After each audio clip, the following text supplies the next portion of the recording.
नमस्कार मित्रांनो, महाराष्ट्रात पुन्हा एकदा कठोर आणि धडाकेबाज प्रशासनाची चर्चा सुरू झाली आहे आणि त्याचं कारण आहेत IAS अधिकारी तुकाराम मुंढे.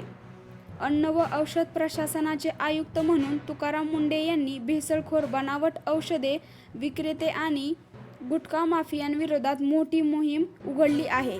राज्यभर धाडी टाकून कोट्यवधी रुपयांचा माल जप्त करण्यात आला आहे. जनतेच्या आरोग्याशी खेळ करणाऱ्यांना कोणतीही दया नाही, असा स्पष्ट संदेश त्यांनी दिला आहे.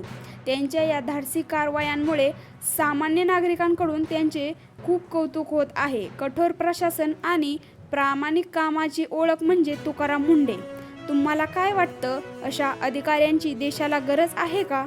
तुमचं मत कमेंटमध्ये नक्की सांगा. व्हिडिओ आवडला असेल तर लाईक करा, शेअर करा आणि चॅनेलला सबस्क्राईब करायला विसरू नका. जय महाराष्ट्र.